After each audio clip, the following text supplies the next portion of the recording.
Hello and welcome. I am your host of What Are You Reading? What Are You Writing?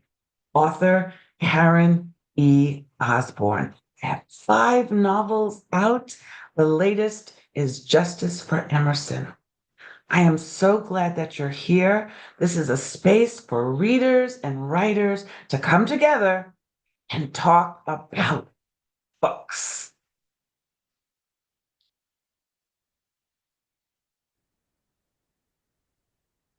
So I get to reintroduce you to one of my very fun writing friends and his amazing spouse.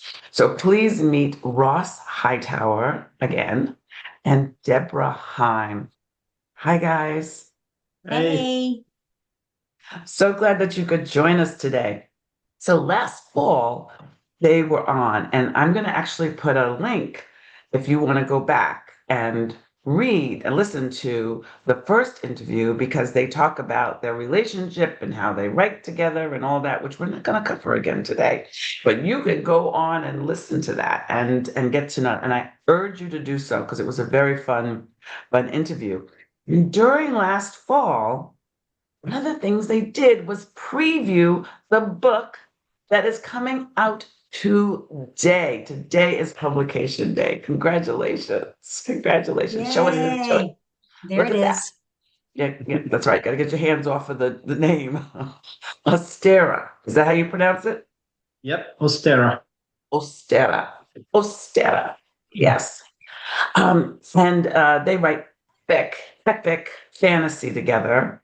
And I am halfway through Stella, and it's amazing. It's amazing. So let's just dive right in. Let's talk about it right now.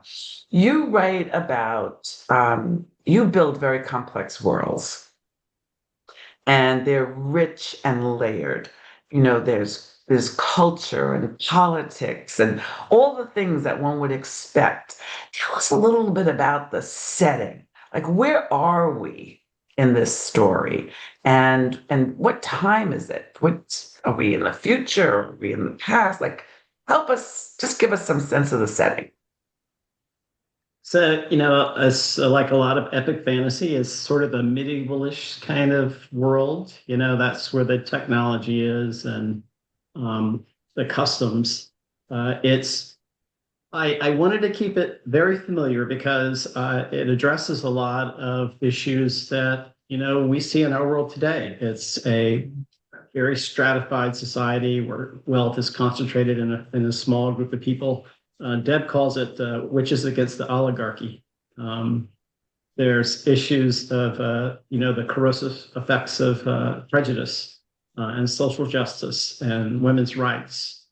So the world is very much like ours. I mean, it's very familiar, and a lot of the reviewers say it feels real. And I think one of the reasons for that is because it is recognizable to readers today. Yeah.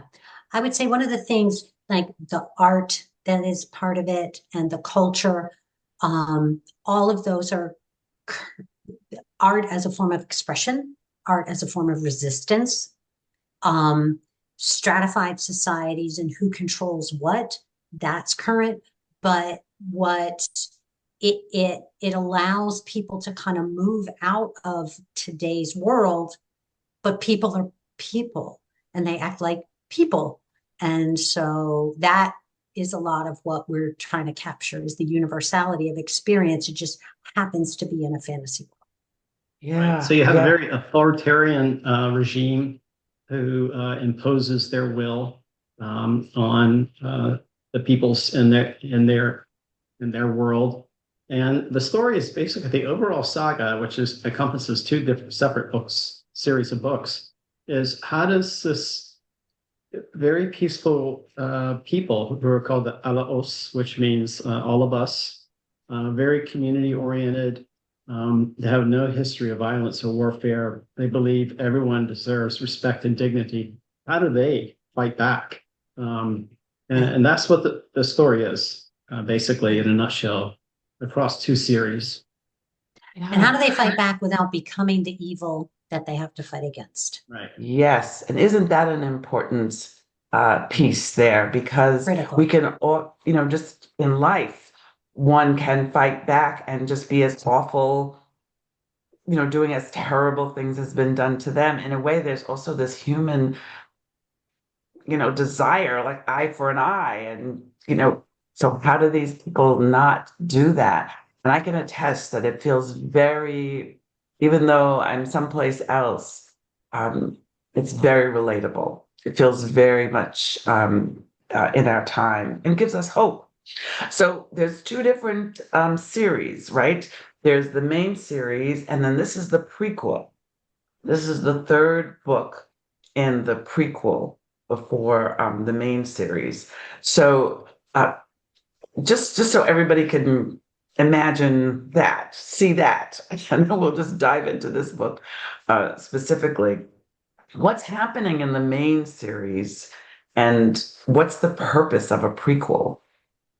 Uh, it's fantasy, which means it has magic. And in the main series, it's how the story's about how two sisters who, 13 and 10 when the series began, how they lead their people to their freedom. So it's essentially the lead up to the war and then the war. And when I was writing the first book, and the idea of these people that Alaos started to develop, I was like, how do these people learn to fight back? I had no idea how that could happen. So the first book in the prequel series, which is called Spirit Song Rebels Rising, is called Argrin Blue. And that tells the story of this rebel group called Oss'stera, which means our struggle, and how they went from a bunch of ragamuffins to, something that actually could make a difference. And at the end of that book, there's a discussion between Alar, which is the main character, and Oss'stera, and this witch named Reagan. And Reagan tells him, you hiding in the woods and killing Imperial soldiers is not going to win your freedom. What's going to happen is your people will change, and you'll never be able to get that back. And she tells him, you have to set your sights higher. And they Oss'stera is the beginning of him doing that. And so what he decides is they're going to become powerful through wealth. And they might have to fight, but they don't want to change their culture. Right. And that's what the beginning of what he is doing in that book, Oss'stera. But the Wow, wow. wealth, the wealth part, I think it's really important to recognize the difference between the Volan Empire, which is acquisitive, colonizing. The wealth is always zero-sum game. I can only win if you lose. I take Mm, from you, whether it's resources or I turn you into slaves. There's no reciprocity at all. Whereas with the Alaos, they're like, hey, we can all win. And they will work with anyone who wants to create a better world for everyone. And one of the things that we see in the Volan Empire are cracks between the highest, wealthiest, and the lowest. Oh, well, at least we're not those broken. At least we're not those broken. But we're still living like crap. And some of the broken people are actually doing better than us. Why are we supposed to feel superior when we're living hand to mouth and being treated like crap? So there's these tensions that develop that the Alaos exploit, say, hey, you have more in common with us, really, than those wealthy people. And we've seen mm, Yeah, this in our history, right? that's yes. Over and something over, wealthy where people they, have done throughout our yeah, history. They say at least you're not those people, right? Even though Yes. your situation isn't very good, and we're wealthy and you're not, but you're not those people. And so, yeah. I grew up in the South and saw all of that in the '60s. Mm, I tried to put a lot of that into the books, especially Mhm. Desulti, which is the main theme of that is bigotry, and so that becomes part of it. But one of my favorite speeches in Oss'stera is Lars. explaining to his two comrades, Ukrit and Scylla, why they're not just going to break into homes and steal from the rich lords. And he says, you know, we can't ever forget why we're doing this. We're doing it for our people, you know, and that's the difference between Yeah. the Oss'steras, you know, trying to become wealthy and what the Volan Empire does. They do it for the greater good of the community. Right. Like Robin Hood. Yeah. Very much so. Yeah. I love it. I love it. So, you mentioned, Deb, you mentioned a lot of the kind of the themes Mhm. that, and I know one of them is you're a big fan of strong women and a big fan of kind of a feminist. How does that play into the story? How does that, your kind of belief, season the story? In this book, it's a little bit different. The Zoltai was about uh, imperial women, Volok women who they're renegades. They ran away from the empire because they didn't want to deal with the patriarchy, and they made themselves wealthy to protect themselves, as the Alaos are doing. But they maintained their prejudices. But they still considered themselves better than the Brochen. And one of the things in the previous book with Tove, who is Alaos, when she joins the Desaltai, she's like, you call us Brochen. I don't call myself Brochen. I don't consider myself broken. That's, you say that. I don't say that. And we don't ever consider ourselves like that. And in this book, that feminist theme comes through with a couple of different people. One is Shiafra. She is CEO was CFO. She's the one in charge of all the money with the Desoltai. She starts working with Alar on ways that they can collaborate. I just lost your sound. Oh, did you? Can you hear me Back. now? You're back. Okay. Oh. But she realizes that the Alaos, if she partners with them, that they can both create a market for their art, their pigments, and their honey, their wool, in a way that then they can protect themselves. They're not going to be able to protect themselves militarily. So she has that. She's very strong, very independent. And the other woman that I think is so interesting is Violet. She is the daughter of this very wealthy, she's Volok, she's imperial, she's at the highest level. Her father is a very, very powerful lord, and he's marrying her off, and she doesn't want to get married. And the whole thing is about what she doesn't want to do. But the thing is, she's just like, look, I just want to live my life. I don't want to have to be subject to any man. And she ends up pushing back in a way that is like, I know I'm supposed to, submit to all this, but I don't want to. And that creates an in for a lot of different things that happen. But that feminist theme is throughout. The Alaos, I wouldn't call them a matriarchy, but women and men are equal. There is no Excellent. real difference. Would you Yeah, say, yeah. Ross? Like what? They're all just, you're good. You're good at things.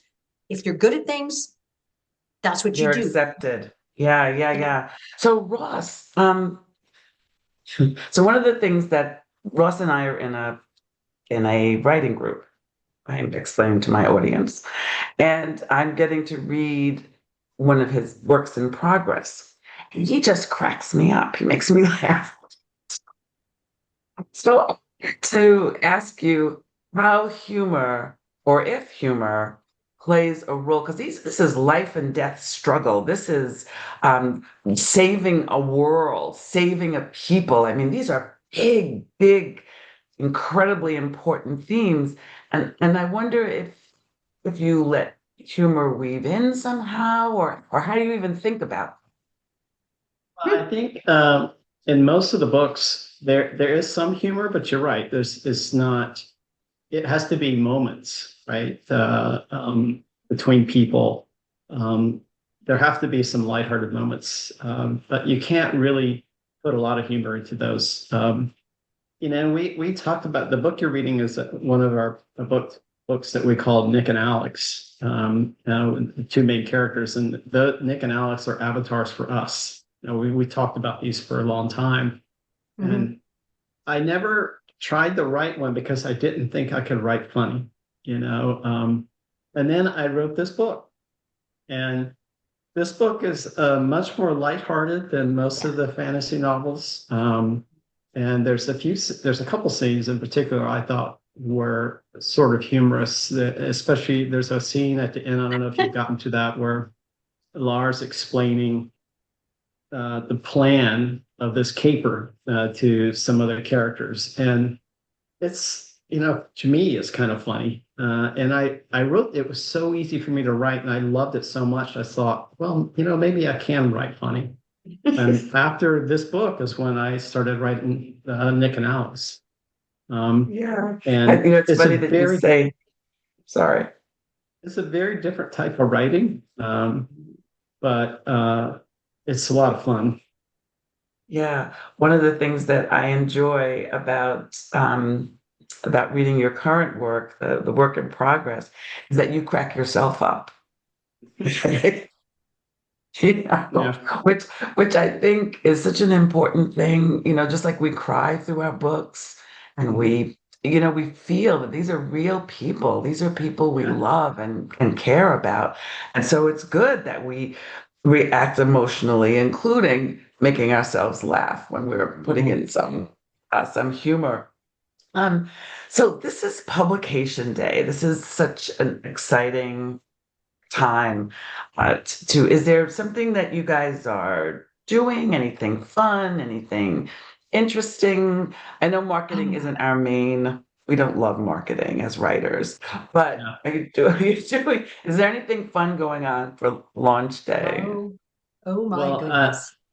the first two books, we had a party at a brewery that we do a lot of our writing in, our discussion of writing for the Black Husky. And a couple of years ago, Deb goes, "Why don't we do a Ren Fair, and call it Argren Fair because Argren is the name of the place where Ella Oss live."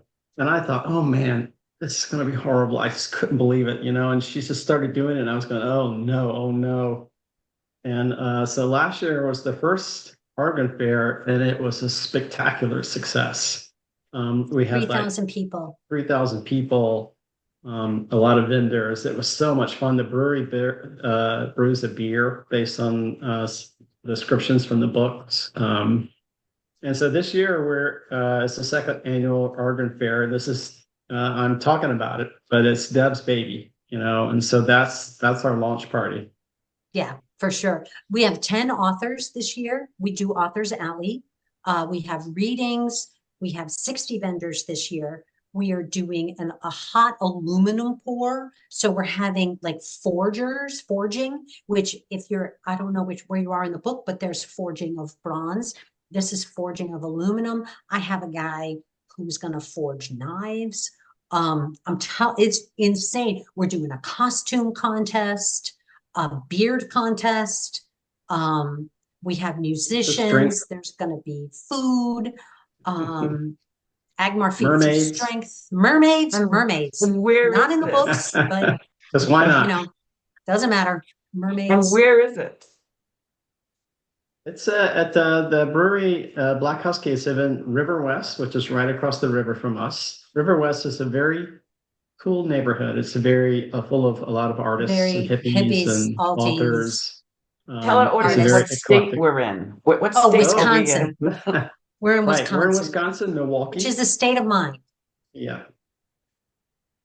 Yeah, and it's gonna be huge. So that's our big launch party. That sounds awesome. One of the things that I heard you say in the last interview, Ross, you talked about, well, both of you did, but you talked about the research that you do. that that you come into this world building by doing a lot of reading and researching so that it's true. It feels so it feels so true and feels so. Did you ever, in your research, have you come across anything that just startled you or surprised you or you just thought it was kind of interesting and cool and you wanted to make sure it made its way into the book? A lot of things. I don't know about surprise, but I mean, in Oss'stera, there's what's called lost wax sculpting, and it's we needed to know the medieval way of doing that, and Deb did research on that and found out how to do that. So all of that stuff about the sculpting in the book is real. And for this book, I also did a lot of reading about Impressionist painting because that's when Scylla paints her painting. It's an Impressionist painting. But there are a lot of other things like archery and bows, and how do they make leather in the Middle Ages and a lot of things like that. And We're also going to be doing I've stuff been a on student of wool. history for a long time, Yeah. so there's a lot of military history and political, Yes. and so most of the political parts of it and the military parts of it are based on things that I read that in history. Very cool. Well, this is, as you know, what are you reading? What are you writing? Yes. And so, is there something that maybe one book each is something that you've read recently that you could recommend to our audience? Well, sure. Yeah. I We can. do a book club. Yeah. You go ahead. Oh, well, I was just going to say I don't have a copy of it because I read it online. It's yours. Uh, Justice for Justice for Emerson. Emerson. Yeah, Yeah. it was just great. So taught. And my review, I wrote about how it was what the hell? So many different genres sort of crammed into one that I was looking at it going, how's she going to pull this off? Because there's a little bit of romance, but it's also a thriller, but it's also um, historical fiction and the impact of trauma. So it's family drama. There were so many different pieces, and I really didn't know how you were going to pull all the threads together, but you did, and it was wonderful. So that's the latest book that I Thank read. you so much. Thank you. I know you guys know that I don't pay these guys to tell me No, these things. Yeah. Yeah, that's actually on my TBR pile. That's next. But I just finished a book called A Master of Jinn. Hmm. It's by Jelly Clark. It's fantasy based in a it's so good. alternative historical reality where in Egypt where the Jinn come back to Earth. And so there's a lot of kind of Well, and Europe that they don't get colonized. yeah, That's the right. other thing. So with the help of the Jinn, they kick out the British, and so they're The British. independent. Yeah, but So it's sort that's of a pretty good. mystery. Yeah. And we're reading it for our book club. We do a book club once a month. But I really enjoyed it, and I would recommend Yeah. it. The only other, I would say, just real quick, N.K. Jemisin, Afrofuturist fantasy author, kind of in the style of Octavia Butler. I just read the first in the Broken Earth series. She's won Hugo Award. But she's just, it's phenomenal. The book I just read was the 5th season, and it's the first in a 3-book series. She's a fabulous, fabulous writer. That's another one I love. Excellent, excellent. So now you guys have heard all about this wonderful book, Stera. And I must say, reading it, I now, even though I'm like halfway through, I feel like I should have started at the beginning. I mean, I'm still totally able to enjoy it. I'm still totally immersed. I get that it can live by itself, but people, you need to start from the beginning because then and look at this. Yes, do you have the other two? There's So that's Argo the Blue. That's the first first one. one. Yeah. That's In the the first prequel one series. in the Uh, prequel series. Yeah. right. And Dizultai and Oss'stera are parallel stories. They actually Yeah. have certain scenes that are in both books. from Isn't different that perspectives. clever? And look at that gorgeous cover. That Oh, that yeah. cover just pulls you in. Yes. Excellent, excellent. So please tell our guests how they can find out more about you, how they can, of course, you can buy their books every place that books are sold. You can borrow books every place that books are borrowed. But how can they find out more about you and follow you and be in touch with you? So you can go to our website is rosshightower.com. And if you join our mailing list, we do a monthly newsletter. We don't spam you. We also have some short stories in the world that are available through Book BookFunnel, funnel. and you get those if you join the newsletter. Yeah. And we're on Facebook, We are and very much on we're Facebook. I old, do so we're on post. Facebook. I post daily. I do. And a lot of times it's sometimes it's about the books, but a lot of times it's about my garden or what we like about Milwaukee. Or I do post every day. God help me. And Me I plan too. them out a week in advance. You do too? Yes, because we're old. What can I say? Yeah. Sorry. Well, some of them make it onto Insta, but Yeah. TikTok, I tried. I lost my way. I can't figure it out. I know Facebook. So, and that's where all our communication about Argon Fair is on Facebook and Oh, Instagram. excellent. So on the Facebook page too, and the Facebook Yeah. page is in your name also, Ross? No. We each have our own Facebook, but there's also a group for Art Fair, Yes. So if they look up an Argon event for Fair, they'll Art Fair. find it. And our group is Quizzical Spirit Press.